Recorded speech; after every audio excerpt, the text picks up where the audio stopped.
Hey guys, welcome back to my channel Formal Learning with Devika. I hope you all are doing great. So without wasting your time, let's start a new video on multiple choice question on flow flute.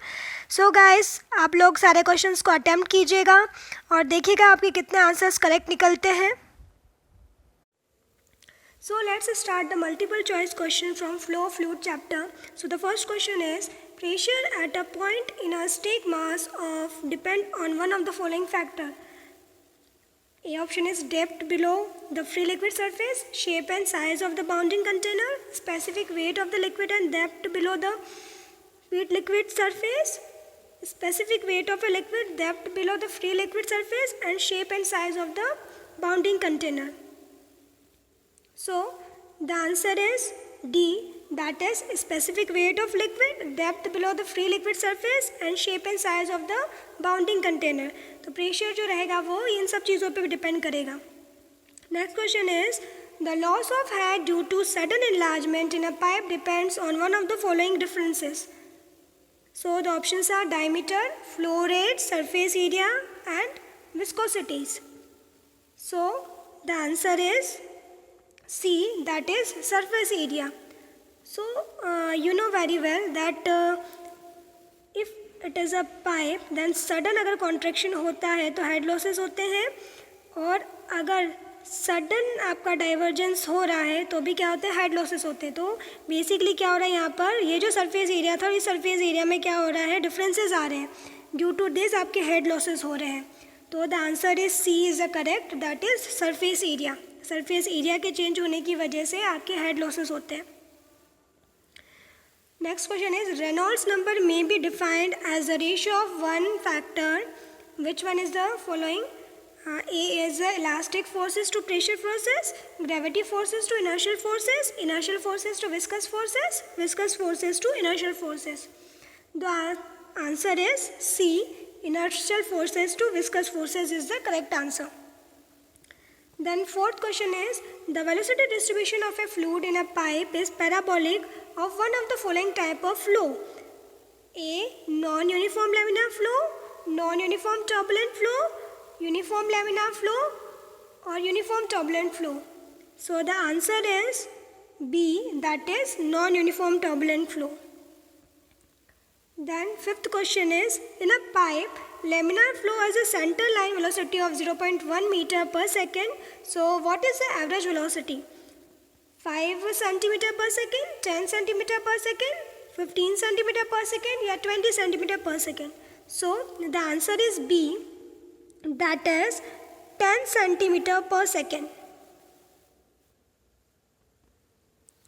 तो answer कैसा आया कि आपकी जो velocity वो दे रखी है 1 metre पर सेकेंड और सेंटीमीटर में आपको निकालनी है, तो you will multiply it with 100. So the answer come 10 centimetre per second.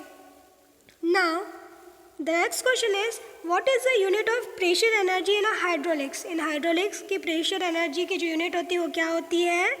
So the answer is C, that is metre. अब ये मीटर कैसे आया?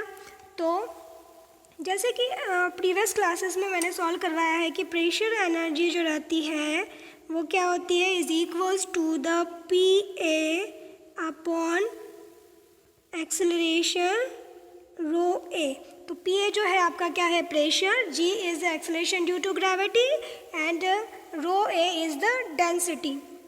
सो जो प्रेशर को, अब प्रेशर की जो यूनिट होती है वो क्या होती है, न्यूटन पर मीटर स्क्वायर मल्टीप्लाई बाय जो एक्सेलरेशन ड्यू टू ग्रेविटी है उसका क्या है, 1 अपॉन मीटर पर second square multiply by 1 upon kg upon metre cube is the unit of density. So the equation becomes क्या हो जाएगी, जब आपका पर मीटर पर सेकेंड स्क्वायर और पर मीटर क्यूब जो है अगर आप उसको ऊपर ले जाओगे तो इक्वेशन कैसी हो जाएगी आपकी, that is newton multiply by second square multiply by metre cube upon में जो बचा हुआ है that is metre square multiply by metre multiply by kg. तो ये जो metre square into metre that is the metre cube. So ये cancel हो गया. अब जो बचा हुआ है आपका क्या है, Newton into second square upon metre square.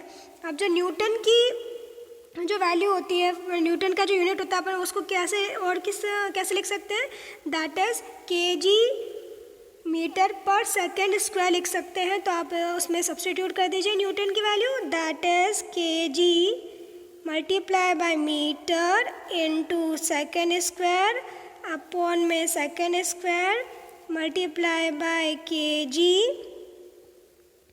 यहाँ पर केजी लिखना मैं भूल गई थी, दैट इज केजी आएगा आपका, और मीटर स्क्वायर तो कैंसिल हो चुका था, ठीक है। तो केजी, तो अब क्या होगा, सेकेंड स्क्वायर से सेकेंड स्क्वायर कैंसिल हो गया, केजी से केजी कैंसिल हो गया, तो बचा क्या आपका, मीटर बचा हुआ है, ठीक है। तो option C metre is the correct answer.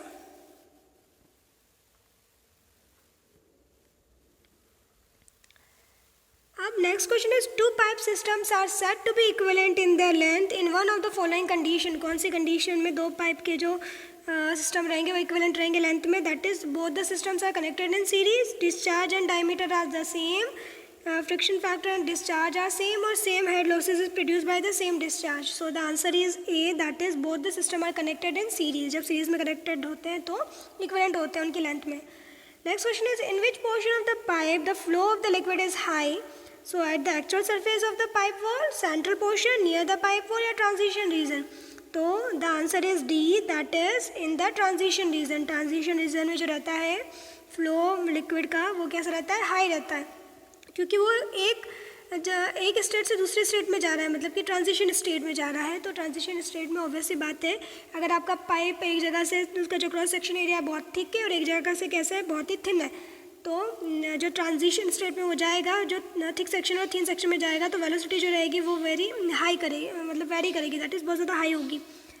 So the next is question is in the flow of the fluid the inertial forces depend on one of the following, that is the mass and the velocity, mass velocity and the density, mass velocity density and the viscosity.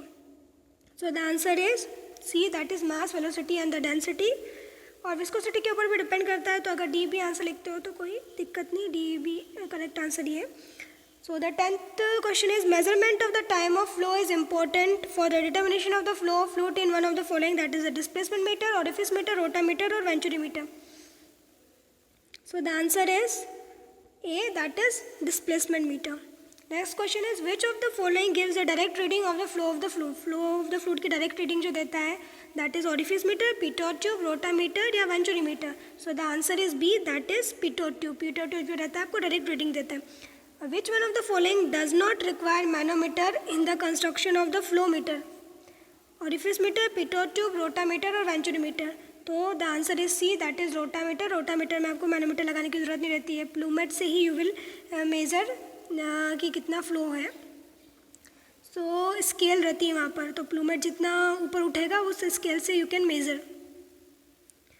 Which one of this is having a single tapered section of the measurement of the flow of the fluid, orifice meter, pitot tube, rotameter, venturimeter. So the answer is C, that is rotameter. Rotameter जो रहता है उसमें एक ही tapered section रहता है। Next question is which one of the following uses a thin plate for the measurement of the flow of fluid, orifice meter, pitot tube, rotameter, venturimeter. So the answer is A, that is orifice meter. Orifice meter में you will use a thin plate.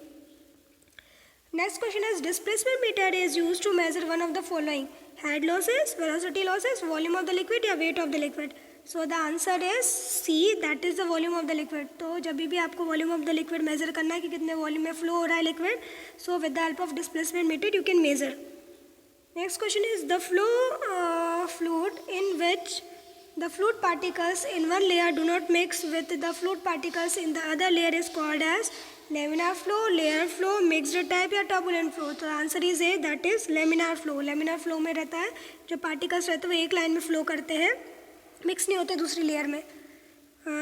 The fluid particles flow in a fluid follow one of the following, that is the constant velocity, variable velocity, velocity at high as possible या zero velocity। so the answer is B, that is variable velocity।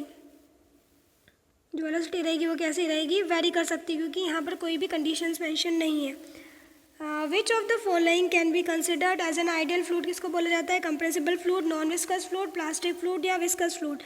so the answer is B, that is non viscous fluid को बोला जाता है आपका ideal fluid। Fluid is a substance which does not offer resistance to change one of the following. Identify: flow, pressure, shape या volume. So the answer is C, that is shape. Shape का कोई effect नहीं पड़ता है. Does not offer any resistance. Which one of the following instrument is used for measuring the speed of the submarine moving in a deep sea? Orifice meter, pitot tube, rotameter या venturimeter. So the answer is B, that is pitot tube. With the help of pitot tube, you will measure the speed of submarine moving in a deep sea.